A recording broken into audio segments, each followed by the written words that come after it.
Is greenwashing finally dead, or are investors just getting smarter at reading between the lines? Welcome back to the podcast. I'm your host, Travis Garland, founder of Kicksin AI and My Compliance Citadel. Today, we're putting AI driven sustainability right under the microscope at the exact intersection where emerging tech, data, and hard hitting compliance meet. In this episode, I'm joined by Noah Miller, Chief Advisor Officer at Row Impact, for a deep dive into why old school, backward looking carbon accounting simply isn't passing the test anymore. The entire market is shifting from tell me to show me, and forward looking AI powered predictive models are leading the charge. We examine how autonomous AI agents are revolutionizing climate forecasting while tackling the ultimate paradox of our era. How do we power resource heavy AI infrastructure without undermining our low carbon goals? Along the way, Noah breaks down why vague green buzzwords are being discarded in favor of auditable, traceable numbers, how to balance energy costs of high powered compute models, and what it actually takes to govern an agent army, including using adversarial AI to keep your data leaks accurate and bulletproof. If you want to know how real market leaders build a shelter from the storm using defensible data, you are in the right place. Let's jump straight into our conversation with Noah Miller. Noah Miller, welcome to the podcast. Thank you for having me, Travis. Excited to be here. Of course. I am I'm excited as well. Sit and have an expert in the field that you are in. I think climatology, the investment side of this, the analytics associated with it, the audit chains that require the forecasting to be as tight as possible in your particular industry. It's a fun space for me to dig into. And as you and I were just prepping for this call, I feel like our audience, primarily in the healthcare space, but most certainly within the intersection of AI and technology, deserves to hear a little bit of a different lens. And I think that's what you're going to bring today. So I'm excited. And before I let you get to say anything, I'm going to hit you with some rapid fire questions. Are you ready for them? I'm ready. Okay. First one for you. So LPs, limited partners, aggressively hunting down proof of actual climate impact. What is the ultimate dead giveaway that a fund is just executing a lazy box checking routine? Oh, what a great question, Travis. At the end of the day, as you know, whether it's Peter Drucker, it's always been attributed to famous management consultants, but you can't manage what you can't measure. Mm-hmm. And at the end of the day, LPs are trying to measure what they're buying at the end of the day. And as they Mm-hmm. set more and more climate allocation commitments, goals, mandates, regardless of the pressure, they are moving from tell me to show me. So, things that used to be pretty appropriate in a slick, sustainability report is no longer passing the muster. It's like, show me the numbers. I get the narrative. I want to see the numbers and I want to make sure they're assurable, traceable, and transparent. So, really, it's that moving from the tell me to show me and prove it. Let me see the receipts. Prove it. Wow. Okay, we're gonna get into some deep stuff on that for sure. I love the prove it piece of this. You've been an ESG leader and instructor for many years. I know we haven't really gotten into your history yet, but you've been around the block a few times, sir. So with that being the case, if you could hold a formal funeral for one greenwashing buzzword and bury it forever, what would it be? Ooh, what a great question. You know, I would love to see just green outside of the color spectrum, but any Yeah. any adjective green to Yeah. just be removed because at the end of the day, as folks are moving from these broad labels and these kind of generic narratives, people really want to know like how good is the thing underneath the hood? Yeah. How much carbon is that going to reduce over time compared to the status quo? And these are all questions at the end of the day that come down to just having the numbers, the ability to quantify the climate Mm-hmm. outcomes of the investment portfolio. All right. So we're gonna greenwash right out of the world. Like we'll just get rid of Yeah. that thing. Let's be done with this thing. Um, is a climate tech startup's valuation truly driven by its scalable carbon reduction capacity, or by how many times the founder says agentic AI in the investor pitch deck? Wow, what a question. AI is sort of like the drum beat these days where Mm. everyone's doing it, but it doesn't really make a clear sound because there's so much noise, right? Oof. Yeah, yeah. So, being able to cut through that noise by having a very clear, quantified thesis about Mhm. how less materials, less energy, less supply chain stages are lower in carbon and lower in their volatility, in their more resilient investments. So it's really just thinking about if the whole world is starting to think about this invisible molecular gas, and if they can build things that are with less of that but are able to deliver the same value, that is the fundamental question that every planner is having, whether it be an investor, a municipal leader, a sovereign government. How do we Mm. scale and grow while bringing the carbon levels down? And that is, I would say, arguably the fundamental business question of our time. How do we do more? How do we provide value with less? Yeah. So I think we are going to hit an interesting point where I'm going to ask you a question about the technology actually creating more carbon footprint than it's saving. And I think we're going to get into a little bit of this sort of this counterfactual assessment that's going to be coming up a few times here of how do we do an assessment of things that don't actually ever exist? Like how do we predict the things that shouldn't exist to assess for its benchmarking to things that do? I think we'll get into that piece. So hold on, and I'm realizing that this is a rapid fire, and it's turning out to not be very rapid as we talk about these topics. But they're good pieces. Let me keep rolling with you here, Noah. Then, an autonomous AI agent successfully calculates a company's perfect net zero trajectory, but it uses enough energy and water to power a small village just to run the model. So, do you give it a medal or do you pull the plug? That is such a great question, Travis. And Mm. talk about one of the fundamental questions we're wrestling with now as all these AI shops start to explode. Mm-hmm. Um, the very real question is AI can both enable decarbonization and at the same time, it's also incredibly resource intensive.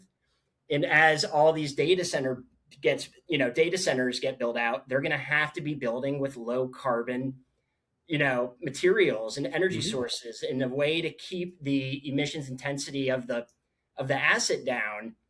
um, that is ultimately going to become the question of our time, is that Mm. how do we enable the AI economy, because the AI economy needs low carbon infrastructure as a prerequisite.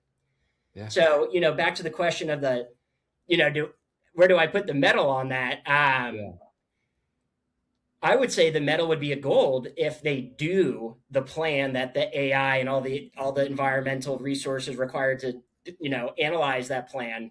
Mm-hmm. It's a win if they still do it. But if the sole purpose is analysis without action, then it becomes a lose lose, because we know we should be doing better and we know there were costs to knowing that answer. Yet if we Yeah. don't act, at the end of the day, we're just still analyzing and disclosing, but not moving anywhere and The not wheels allocating don't roll. capital. Yeah. Um, I'm gonna jump through a few of these because I feel like we I'm gonna keep asking you a bunch of these questions, and I feel like we should just have a good conversation about some of these topics, which we're kind of walking into. So I'm keeping mental notes, but we've got a lot of topics already that we're hitting on. Let me hit you with maybe a strange one. In 10 seconds or less, this is going to really tax your intellectual power here, right? In 10 seconds or less, explain counterfactual trajectory using only Lego blocks as a metaphor. Mm. So the counter baseline in the Lego bricks, the Lego blocks. Yeah. At the end of the day, in order to forecast in the way that we forecast, you have the same fundamental pieces of information, the same building Hmm. blocks, the same Lego blocks. Yeah. And what those blocks are building is how good is this emerging technology going to be if it scales compared to the incumbent on the market or the business as usual scenario. So Yeah. it's what have we been doing compared to what we could do? And it's that what we could do, how good it could be, that you really need the same building blocks of market data, solution data and how good it is per unit, and then just how much scale it's going to achieve. And you start to arrive at those kinds of answers of how much better is this going to be compared to the baseline or business as usual that we're doing today. Mm. That's helpful. I'm sure glad I said Lego blocks because you kept that at a level for me that I felt like was comfortable. So thank you for the clear explanation for sure. I got one more for you, and then we'll give you a little bit of time here to introduce yourself, and of course, Row Impact here, which is a fantastic organization that we're really stepping into. So give me one more answer here.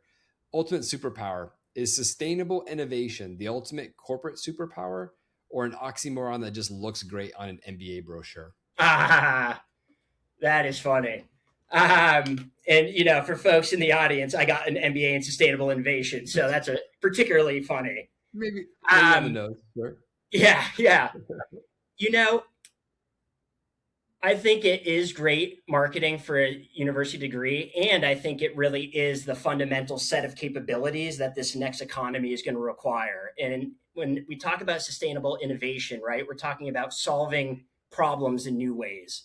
We're Hmm. talking about innovation. We're talking about new sources of value being created. So when we're talking about sustainable innovation, that is literally the task at hand. Is how do we solve more problems, create more value with less materials, less natural resources, less Hmm. energy, just less stuff. And at the end of the day, that's what we're trying to solve for with our partners and clients and with our platform is the ability to be able to scale sustainable innovation in a systematic way and to demonstrate how you're creating and providing additional value in a way that's in fact less resource intensive and less detrimental to the planet. Hmm. So I think it hits the nail on the head that that is the superpower of the next economy and really the capability that needs to be developed. And I would squarely say Row Impact is at the cornerstone of this conversation for sure. Thank you, first of all, for allowing me to throw some crazy questions at you. Yeah. For a little bit of poking at you with the MBA piece. You're a good fellow and a very nice professional to allow me to do that. So thank you for that. No, I like it. Um, let me give you the microphone here, because what we've experienced here so far is that we're clearly talking about climate investment content. We're talking about ecology spaces. We're talking about investors. We're talking about how do you harness AI and data for sake of better understanding what our climate is doing, where it's going, and certainly for those who are investing in those spaces. You guys with Row Impact are most certainly at the forefront of making sure that happens, and have been for a number of years, probably upwards of 10 years now at this point for Row Impact. But give me a sense. Tell me a little bit about your history, Noah, here, and about Row Impact. Yeah. So I myself have been a career sustainability practitioner and consultant, and actually the predecessor to Row Impact, Row AI, so native AI company. They were actually a client of mine when I had left the firm I was at, and after the project, my the CEO of Row Impact, one of my co-founders, we had so much really like both passion, both fun working on this project and could see where the space was going that we wanted to double down on building out better data infrastructure for better climate capital allocations. And that Mm-hmm. became really like the impetus for Row Impact. Um, so Hmm. it really began with a small project, and then it was very clear we need to spin this out and provide better data and tooling so that people everywhere can start thinking and doing this work instead of climate investing being a very niche service of the big four, and that could only be obtainable if you can afford the big four. Yeah, most certainly.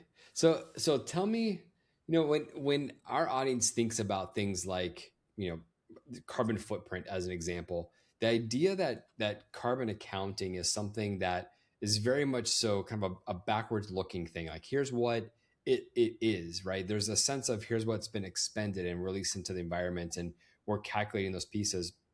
How do you move from that to more of a forward looking predictive climate forecasting? Because what I think you guys are really up to here is more of the latter and kind of pushing away that old stuff. We need to look proactively at where we're going and predicting that content. Am I getting close to that space? And how would you sort of define those two things being different? Yeah, no, great. I think you're right on it. So, as you called out, carbon accounting is inherently retrospective in nature. Hmm. It's the how did we do last year based on our operational emissions. That is very specific, typically, right, to the company's activities. How much stuff are we doing? What power are we using? And that's a different question than the how good are these solutions that we're bringing to market going to be in decarbonizing the industries that we're Mm. engaging, that we're going after. And that question cannot be answered with carbon accounting figures or a generic ESG rating. You need real technical data and real market data to be able to demonstrate what kind of glide path does this technology have if it engages this market by this time frame, by this year, and by this scale. Hmm. So it's really getting into that unit economics of how many solutions do we bring into this market, and that becomes a better proxy for growth, valuation, market positioning than the how did we do last year with some figures that we can't really interpret or really evaluate in a way that informs our decision making as investors. So, at the end of the day, it's really just about having something that is an investment input rather than a retroactive reporting exercise. Yeah.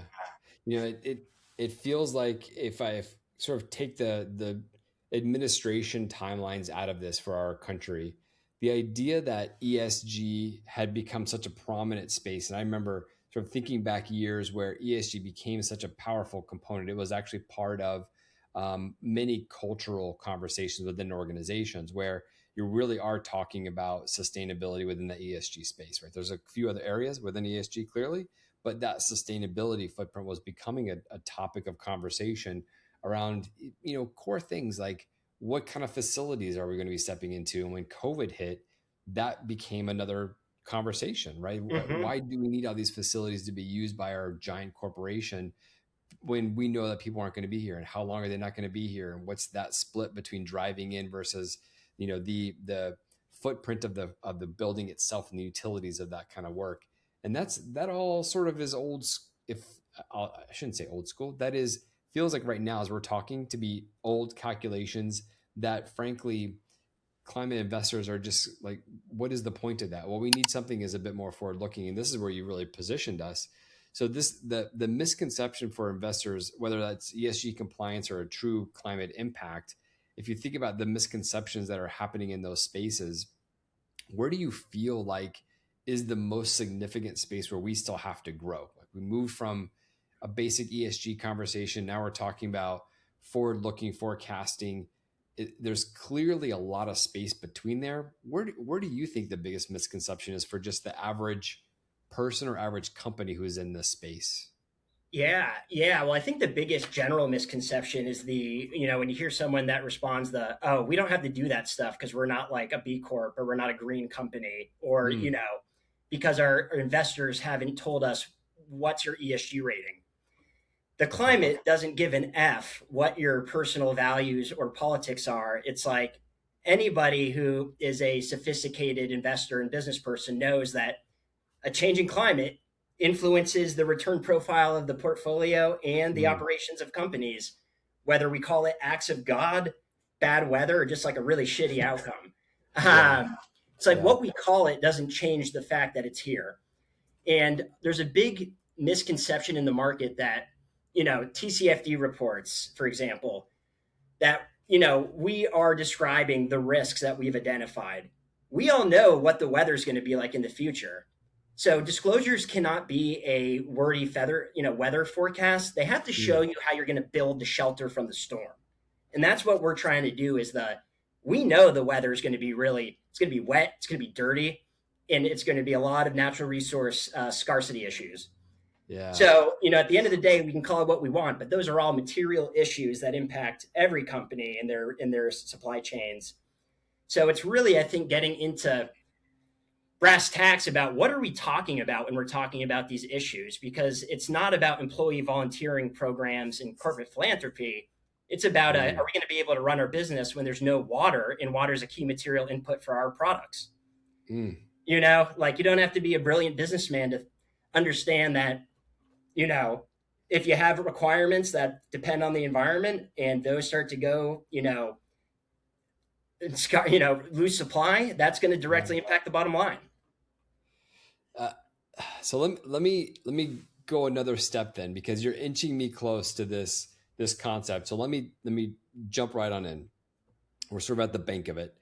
There, the calculations for the forecast space. Now, I imagine that's as proprietary as you could possibly get. Although, when you go out and start looking at what your organization does, especially tied around COI, which we can certainly walk into here in a second, there's an open space here. It's kind of a I might call it an open source of data sets and all sorts of ways to provide information and content.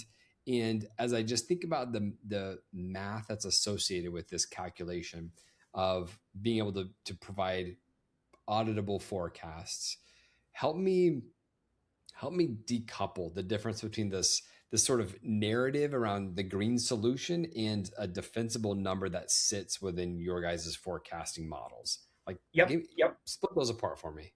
Great question. So the reason why folks were typically coming, finding us was that folks had an intuition that things were sustainable, were more, more had a bigger decarbonization impact or emissions intensity than the incumbent or the status quo. Mm-hmm. But there wasn't a lot of guardrails about how do we quantify that? Where do we get the data for that? You need a unique mix of commercial data and technical data about a technology. How do we even think about all of that? And a big part of our take has been hyper transparency and methodological sort of rigor that is Mm-hmm. an apples to apples evaluation. So at the end of the day, when folks are talking about proprietary methodologies and calculations, they're typically alluding in a very silly way that they have a black box that they can't unpack, and that selling that is perpetuating the lack of transparency and understanding and integrity in the field. Mm-hmm. So every single element of our platform and the way that we do the work, we put the methodology out there. Anybody can then apply it as they see fit.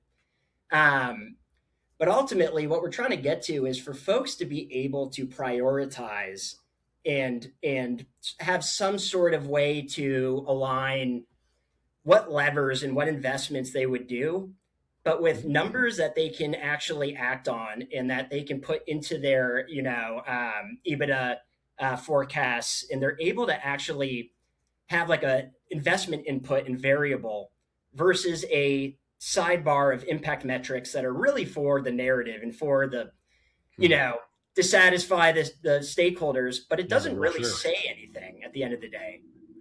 Yeah. So Yeah. back to the what are we trying to do? We're trying to get the numbers that round out the narrative for why their investment is sustainable.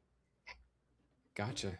And and under that, I'm going to take us back to one of those rapid fire questions around the Lego blocks, Yep. because this is sort of, maybe what I'm looking for here as we've kind of walked into Koi, the incredibly fast application of this data into a model that can help do this. I said proprietary. The model probably is, but the point that you're mentioning here is that it's available. Like, you should put your data in here and get this content out because it produces this auditable content. So give me, like, walk me through how you guys, if you can, or as deeply as you can, maybe, what it actually looks like to take those Lego blocks and apply them to real life. Of, here's what it would look like if this never occurred, if a startup was able to create this fantastic capability that eliminated emissions. How do you start to forecast the stuff that never was? How's that happen? Mm-hmm.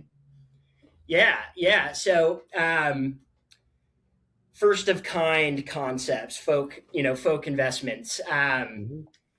A lot of the way in which we approach that is applying the same methodology, and it's the best. What is this best proxy data that is the most representative of the same, technology dynamics impact mechanism, the thing that it does, so Mm-hmm. that we can start to put at least some numbers to the for something that is adjacent to this technology that has a similar mechanism. This is the anticipated avoided emissions impact it would generate, and then we would sort of iterate on that with the input of the founders to get some sort of view of the, what is the anticipated per unit change? Like, how much better is this idea than the status Yeah, quo that yeah. you're trying to replace? And that's really the fundamental questions we're trying to answer: is how much better is it than the incumbent? And then the how much market penetration or scale is it going to achieve? And that starts to shake out the avoided emissions impact, the decarbonization potential, um, for something that hasn't existed yet, but leveraging secondary data that reflects that same mechanism and the same dynamics as closely as possible. Ah, that's a fascinating space, and I'll tell you, some of our audience members might be thinking about things like how does agentic AI, for example, impact pharmaceutical trials or clinical trials. And I'll sort of match this up a little bit by simply saying, in the space of counterfactual calculations, there is a fair amount of mathematics and AI capabilities that has to go into the development of that content, so rapidly producing the end result. The space around medical technology, the space around clinical trials and pharmaceuticals, that also is sort of this space of, we're not really sure what it means, but shouldn't somebody be applying AI to this and like making it better? And you get to these kinds of questions that don't necessarily match perfectly. But then in the middle, you put something like, instead of utilizing AI models to approach the answer around health, what if you applied that to food consumption and food as medicine? And that's not a far jump from pharmaceutical medicines, if you will, Right. and the ecological impact that you guys are really talking about on your side, as far as assessing these brand new technologies that are kind of coming out, these novel approaches. So if I throw something kind of in the middle there as just a bit of a bridge, help us understand this space of what agentic AI or AI agents, if we're not quite to the agentic space yet. What does AI look like for you guys as you start to develop models in your organization? How you utilize that for investors' sake? Mm-hmm, mm-hmm. And I'm going to preface this with as the chief advisory officer, I'm more on the business side of the house. But that being said, I do have a pretty strong position on it, having been, Mhm. working with people way smarter than me for a long time now at Row Impact. Um, so something that I've learned in many fields, from athletics to the military to professional life, is you know, you play how you practice, or you fight how you train. And at Mm, the end of the day, I'd say that concept is very applicable to AI model training, where if a if someone who is training the model has never done the work before, it's going to be quite different than someone who's a practitioner in the field and is able to train the model in the way in which the practitioner acts. mhm. And that has been, I think, a unique capability of ours at Row Impact, being both AI native and having a lot of environmental science, capabilities, is that we train all the AI models the way we were training our employees and our research fellows. So now Yeah. they are, the agents are doing the work that our interns and research fellows used to do. And now it's at a scale that, I'm still wrapping my head around it. It's quite remarkable. But it all comes back to the same underlying methodology, set of processes, set of data that's required.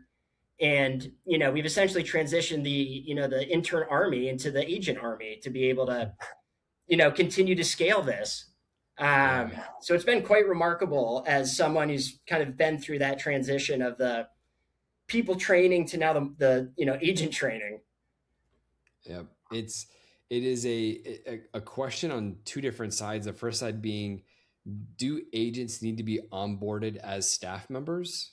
Kind of an interesting question. And what does that look like? And how do you train that? And what does the culture look like of an agent that's been running for some period of time? And I'll say the biases. Right? I've had some guests that I've spoken to just recently where we've gotten to some conversations around, how does an agent have culture, and does that agent's culture or lack thereof, or maybe its biases, directly impact its performance, like what it's doing and how it's making assumptions and how it's coming to conclusions. And I say all that only to really say, in all of these calculations and these models, no doubt there are developers who are putting this to the utmost standards that have to be attained in order to make sure that the model is as accurate as possible. In those agents, they run amok occasionally, right? You have to look after them, just like employees, just like Right, staff. right. So let me hop to the second piece of that. First one, do you need to onboard them like staff people? The second part of this is because I'm going to put myself in this bucket. I I've run amok a few times. Like I was told how to perform in my role, but didn't quite always get there all the time, right? Or maybe I achieved the highest standard, but it was on a task that was not what I should have been doing. Whatever the fantastic performance review had, right? But there's always this sense you got to keep training, you got to work. We have performance reviews all the time, right? You're meeting with your supervisors all the time. It's that kind of stuff to make sure your teams are staying high performing. How do you guys manage the governance of agents? Appreciating your asterisk there when you first started, as you feel comfortable, what does that look like to govern an AI agent that's pulling together content or that's helping to support investors in their calculations? What does that look like within Row Impact? Yeah, yeah. So I can share some sort of snapshots because I don't think I have a real like enterprise view answer because I'm not as close to that, and I know it's definitely active. But from what I do know, um, one is that all of our agents are drawing upon COI data, so they're pulling from a vetted, quality assured Mm, data lake. So that is one kind of significant shift that it's purely drawing upon COI data.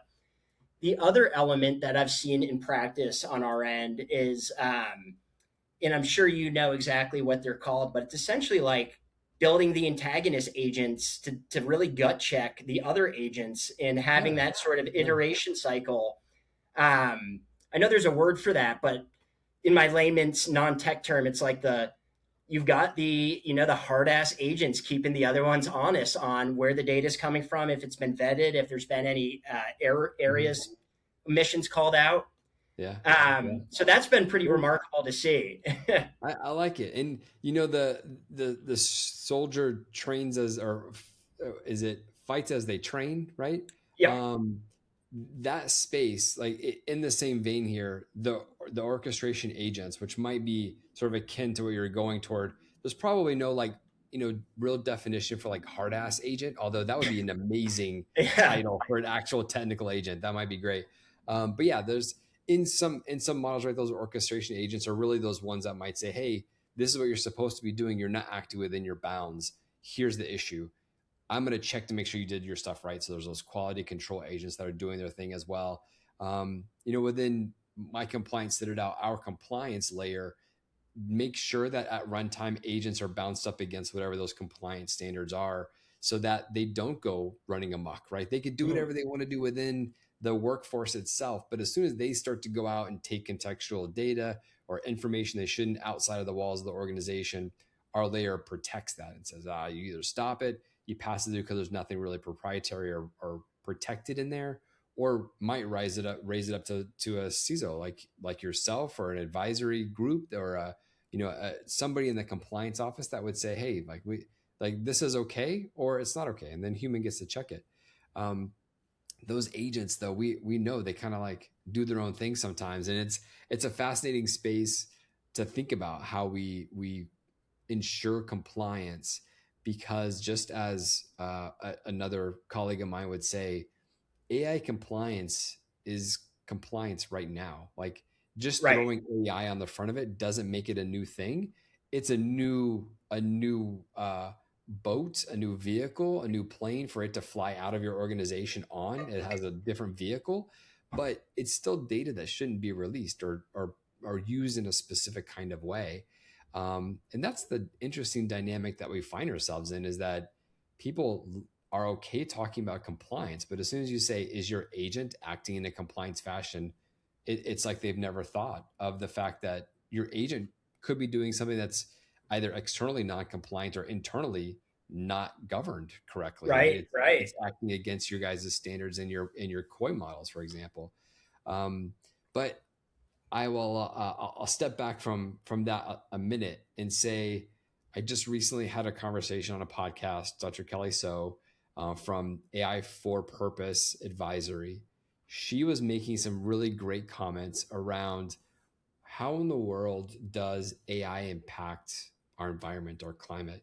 And because we were talking about all sorts of different things in there, she kind of went into different places around, hey, do we need to have our data servers like in space, or do they need to be in the deepest areas of the ocean, or how or just maybe rural spaces in Central Florida, right? Where I happen to sit, right? How do you manage all that stuff?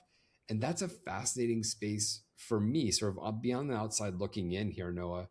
When I think about where data centers should go and the ecological impacts of them, um, outside of, yeah, they use a lot of energy, and yes, they probably run really hot because my server room and my corporate building was hot, and I know that no one wants to have it in their backyard, and it uses a lot of water, right? These are very basic concepts for the layperson here, but what's is there a position that's being taken by Row Impact in that respect, or is it just sort of like, hey, let's make sure we're assessing the each individual data center and what the impacts would be? How do you guys help support that space on a topic like this? Yeah, that's a great question because it comes right back to this fundamental balancing act and this real like trade offs question where AI can both increase all the sustainability outcomes, right? But it's also resource intensive, and how do you manage that? Quite frankly, I think our position at Row Impact is that back to the AI economy, a prerequisite for that is low carbon infrastructure. So that's going to be, both the data centers and just Mhm. all of the next nodes in the AI value chain that, every new data center build has to be built with low carbon everything. I mean, that's our position as a company from how do we manage the impacts and practically just the reputations and the stakeholder management that's going to be required. New York, right, just put out that banning of new data center builds, and it's not because they're anti AI. It's just because the grid and the infrastructure can't keep up with it, and Hmm. that's a practical, pump the brakes so we can figure this out. Um, so yeah, I mean, at the end of the day, it's Yeah. like the AI economy has to be built on low carbon infrastructure, or it's we're kind of back to the drawing board of more compute, less insight, and more emissions. Oh man, we're I just mentioned being in Florida. We have Space Coast here in Florida. We've obviously got lots of oceans, and we're a rural state, so we've got like all three of these things playing as a solution. What that low carbon footprint structure looks like. The idea that there's politics in that as well is not escaping the conversation, but I'm gonna let it escape the conversation for a second. So let me keep us moving here and get to a place that's relatively benign but very forward looking, which is those that are really the leaders in the space versus those that are kind of the laggards in the space.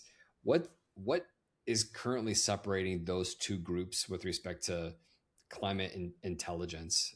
Like when you think about the two organizations in those spaces, is it a politics of wanting to believe in this stuff? Is it a science issue? Is it a math issue? Is it a model issue? Like, what do you feel is this difference between a leader and a laggard with respect to climate intelligence? Yeah, yeah. I mean, I'd say one very obvious sign in, because we essentially are looking under the hood of investment shops and in firms, and really seeing kind of the guts of it. Mhm.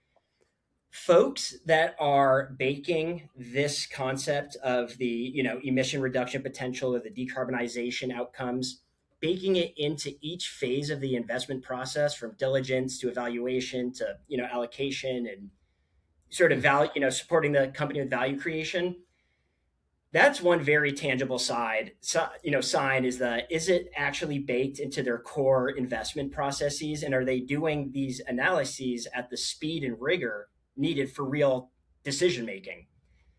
I can tell you, there's been, I won't call out, any names, but sometimes the desire is to substantiate decision making from, sort of prior decision making to show that we actually did make the right choices.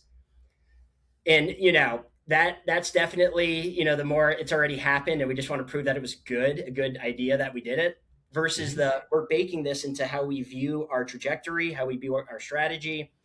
And that's typically very clear from looking under the hood and seeing, are you doing this when you're screening companies?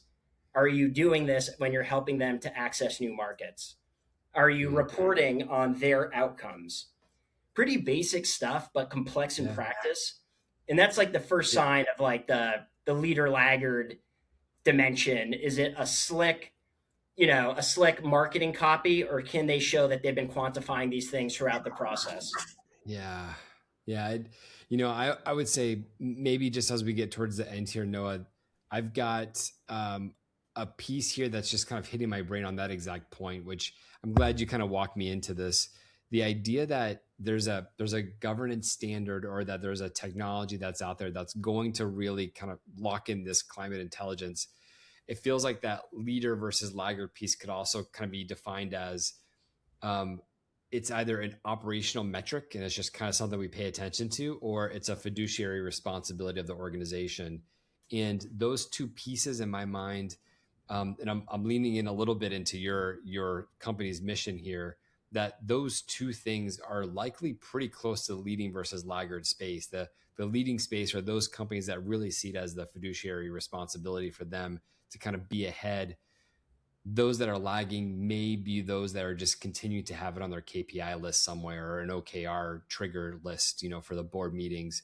And I'm not going to put words in your mouth, but how does that sound to you guys?